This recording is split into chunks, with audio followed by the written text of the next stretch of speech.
Welcome to part 3 of the Ford Mustang GT500 build-up.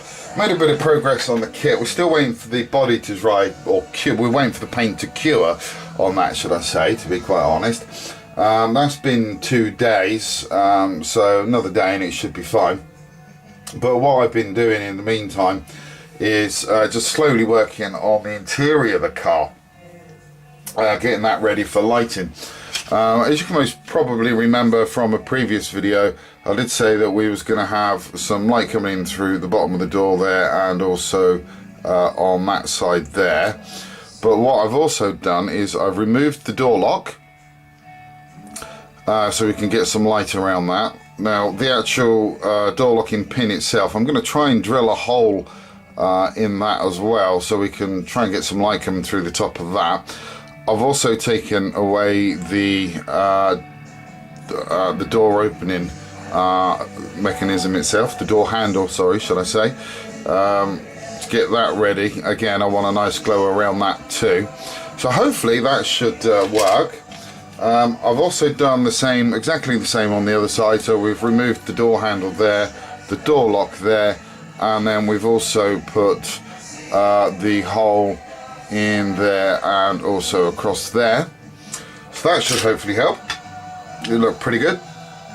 We've also removed the 3 buttons from there as well. All of these parts just still need to be tidied up though, to be fair.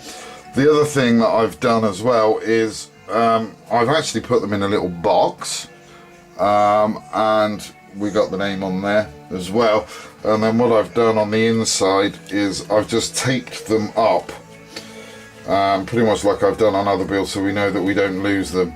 So we know that we've got, for instance, we've got the left door there, we've got the right door there, and then we've got the center console there as well. So I know they're safe, they're all in tape, they're not going to be lost. We've also got the seats, giving them a coat of squadron putty as well around the seams, just to help with those, to help hide the seams on those. I'm now just waiting for that putty to dry. I mean, it should be dry by now, but we'll give it a go. The other thing, I'm still toying on the idea of getting, if I can get this the right way around, I'm still toying with the idea of removing the buttons on the steering wheel, and if I can do that, that would be fantastic. I think what I'm going to need to do is dig a channel on the inside there to get to them, or dig a channel sort of 3/4 of the way to almost all the way through to get those buttons out. Don't know, we'll give it a go, see what happens. The other thing that I've done as well, I've been working on the center console. Now with the radio itself, I've tried a couple of different methods really to try and get this thing to light up, but I've been unable to really. I can't find a way that's going to be able to do it, that's going to make it look, make it look good. That's the biggest problem I've got at the moment, is the fact that I don't want to bodge it up.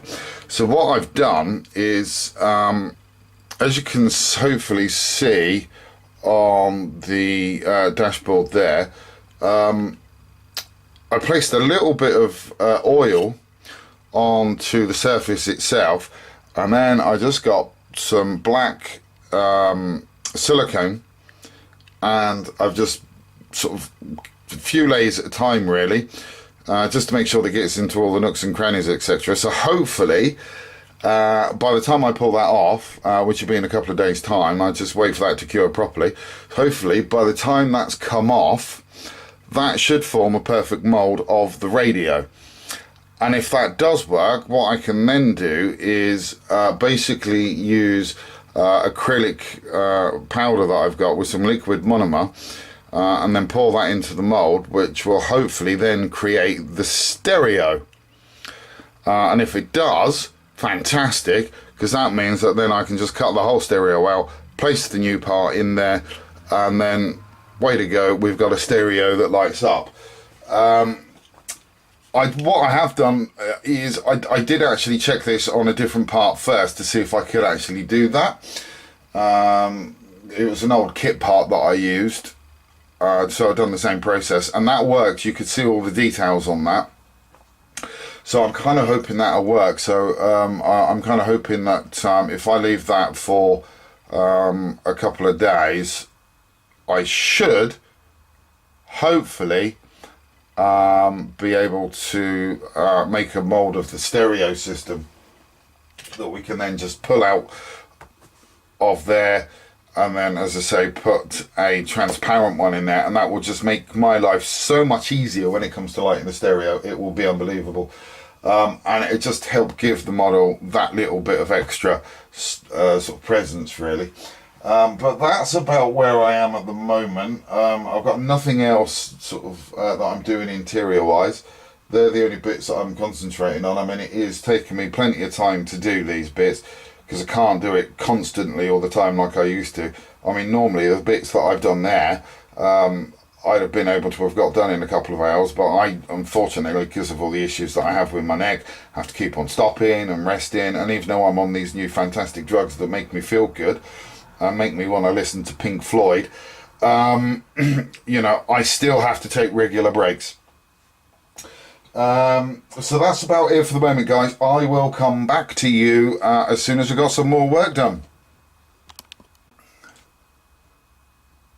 We've got some more work carried out to the interior side. The steering wheel, I've now managed to remove all the buttons. What I have done is from the back side of it, hopefully you'll be able to see if we can get that to focus on it. I basically used, I'm not sure what bit it's called actually, but it's, I used this bit just to basically sort of take out the plastic on the back, and I done that at a really slow speed so it didn't heat the plastic up too much. Basically what I did is I just kept on going on that until and kept on putting the steering wheel to a light source, basically until I could actually start to see the light shine through the plastic. And as soon as I got to that point, I did then stop channeling all the plastic out, and I've done that for both sides. And then I basically used this part here of the knife, just the very tip, but the back end of it, not the actual sharp pointy bladey bit, but the very back end of it. I just used that to then scribe out the buttons on the steering wheel. They come out a treat, so they're now wrapped up, and they've also been put into the little box for safekeeping. The silicone that I used on the stereo there, that had actually set overnight, which was fantastic.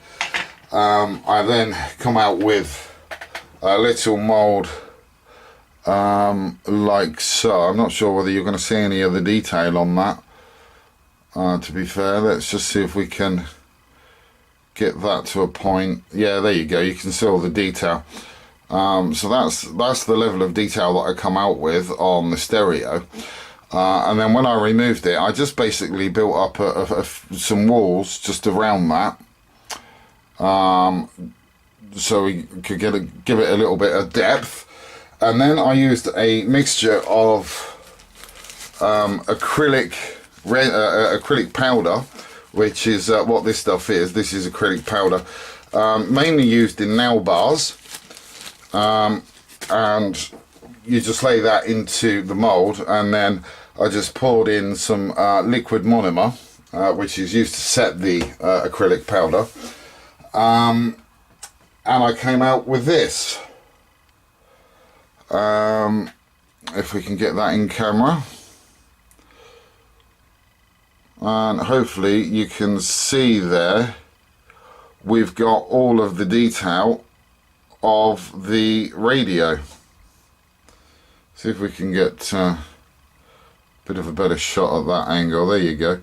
So yeah, you can see all of the detail on the radio in there, which is absolutely fantastic.